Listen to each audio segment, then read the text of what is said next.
Fellow tennis nerds, it's time to update another racket series. This time we look at Control Racquets, my favorite ones. I'm not saying the best rackets because it's a personal thing, but I will talk about all the brands a little bit and get into Control Racquets for intermediate to advanced players. And I hope I can give you some good recommendations, and we'll also get into some strings towards the end of the video, so stick around. And if you're not subscribed, please do that as well. It always helps. So I might not mention all rackets because I might forget about them. Please put your questions in the comments or things that I forgot to mention, and I'll do my best to reply, or we'll do a Q&A update video to this one. I'll start with my personal favorite right now. It's the Head Radical MP. It's a racket that is very versatile for a control frame. It gives you some power, some spin, but still holds the ball really well and offers great control.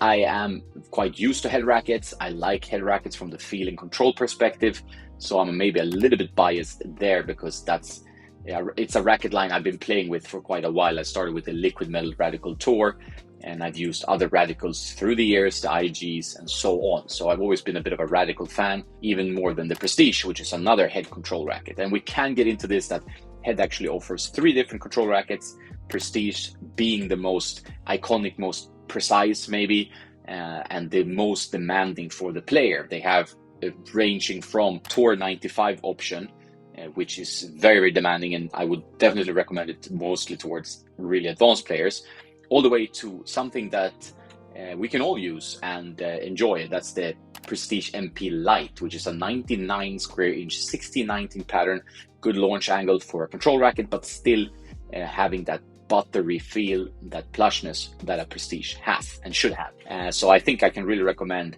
the Prestige MP Lite with a bit of weight maybe, to add some swing weight to it, and then you have a really excellent frame. But you need to be able to enjoy the launch angle, because the launch angle is higher than what you get from an 1820 Prestige, obviously. But it's not only Prestiges, there's also the Gravity MP, for example, which is a more forgiving control racket, or even the Gravity Tour 98 now, which is a little bit more of a spinny control racket, I would say.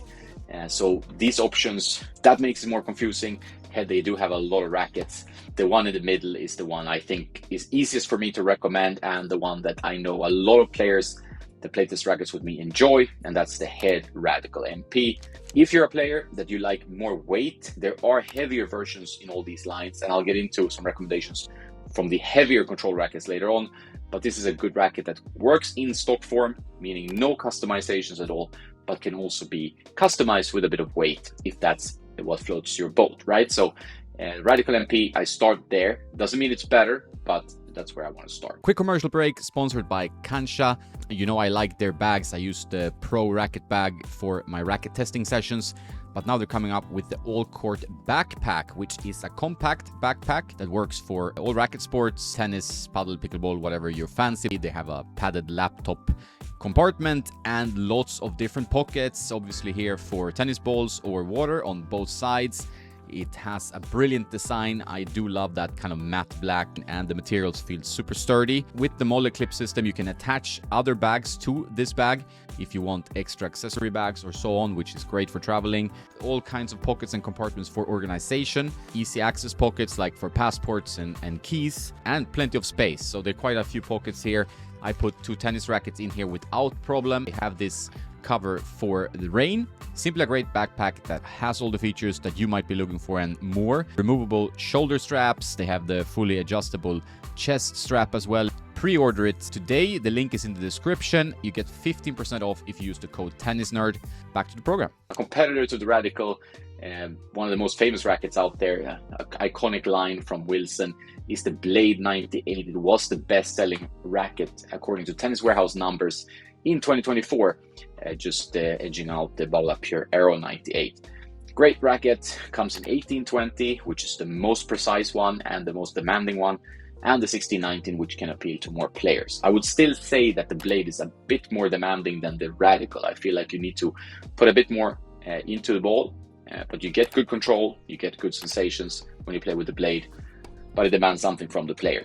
Luckily, there is a larger head size alternative here. So you have the Wilson Blade 100, which is an option for you. And we'll get into the more versatile rackets later on. But the Blade is still good, still delivers in terms of control, a bit more pop, than, for example, a Prestige, but it's a bit more demanding than a Radical. It's not like a very modern control frame. It's still kind of an old school control frame in a way. One racket I have to mention is the Technifiber T-Fight 305S. It's one of the most highly reviewed and praised rackets of the year, and for good reason. It's a very raw feeling, has a sensation that's quite nice, and you feel connected to the ball. It gives you some pop thanks to slightly stiffer beam, 22.5 millimeters, and the 1819 pattern still gives you that pinpoint precision. However, it's raw, it's not so dampened, which might lead some players to find it a bit unforgiving, especially with the wrong string setup, which is why I still prefer the Technifiber TF40 as my controlled Technifiber frame. So for me, the TF40 is still my preferred personal favorite, 1619 version.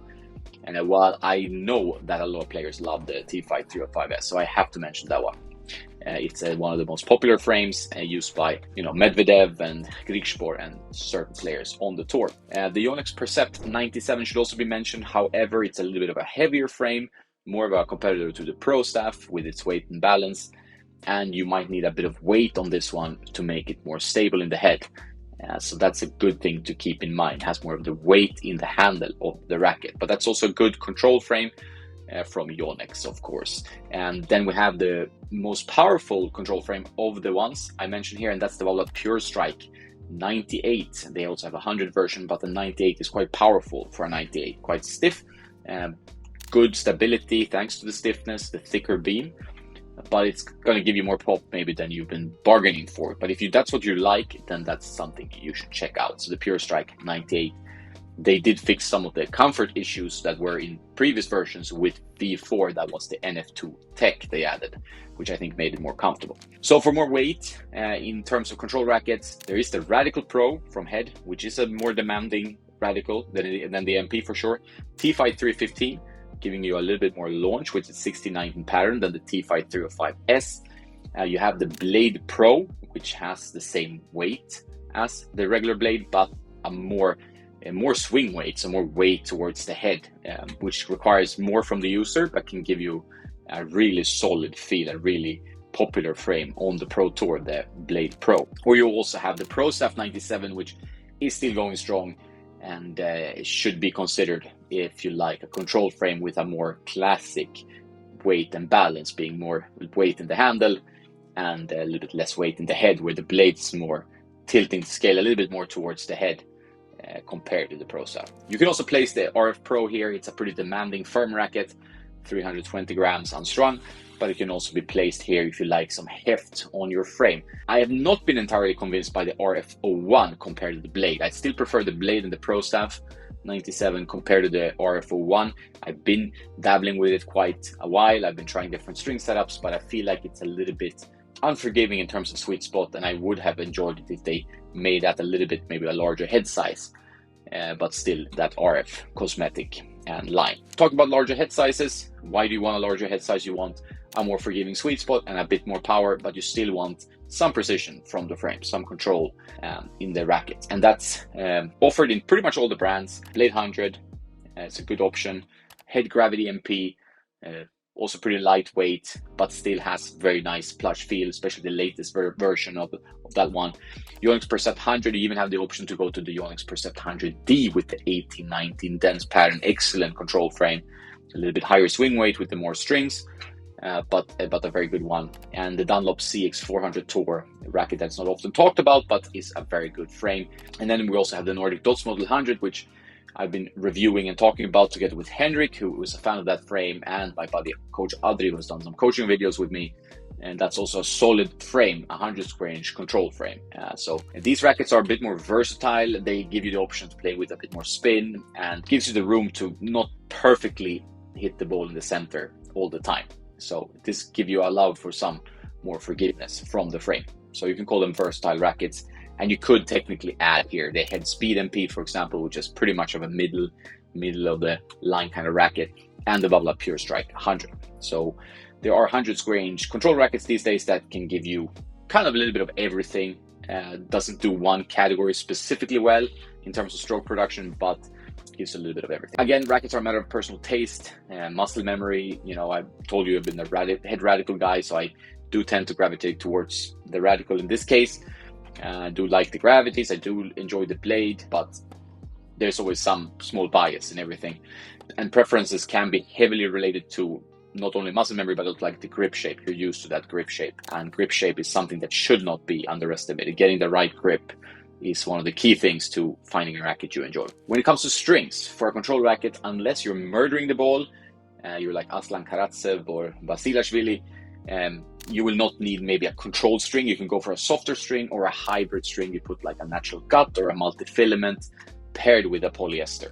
If you pair it in a hybrid setup, you can go for a slightly firmer poly, but otherwise I would recommend a softer poly. There are some options on the market, to say the least. There's quite a few, but I will mention around 5 of them.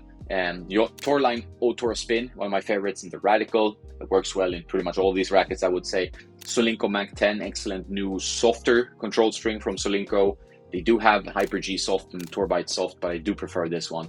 The Head Lynx, excellent choice. If you go Lynx Tour, you're going to get a lot of more firmness and a little bit more bite as well, but it's going to be a bit firmer. This one is softer, but still pretty controlled. Yonex Polytour Pro, yellow one, and the black one I feel is firmer. If you want even softer string, you go Yonex Polytour Air, right? That's the softest string they have in their lineup from the polyesters. And then we have Luxlon Element, which is far softer than Olu Power, which is a very popular choice on the tour alongside 4G, but these are firmer strings, and especially Olu Power drops tension quite quickly, so it might not be for you who don't want to restring that often. So the Element then is a better choice.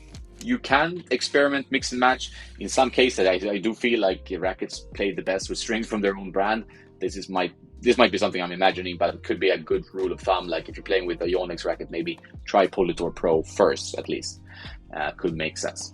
If you use a firmer string, I would drop tension in these types of rackets. I would go down 2 to 4 pounds to start. You can probably even drop it even more if you play with a firm string.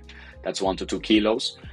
So be open to dropping your tension if you're playing control frames, because you're going to have a bit more sweet spot thanks to the lower tension, giving some elasticity in the string bed, and it's going to help you a little bit more with depth with a bit of launch. So consider dropping the tension. That's always an option. Let me know what kind of control rackets you enjoy. Do you have any favorites? What did I miss? Did I miss a control racket that you love?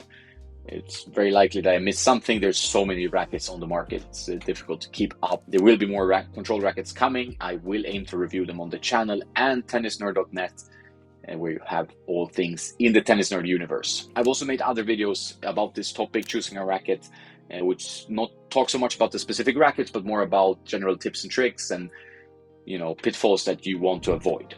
Because I've made all the mistakes over the years testing rackets, and if you can avoid some of them, I think that would be great, because it saves time. You can start working on your game instead, which is what we all want to do. Thanks for watching this video. I hope you got something from it. Please put your questions in the comments field. Have a nice day, and don't forget to play some tennis.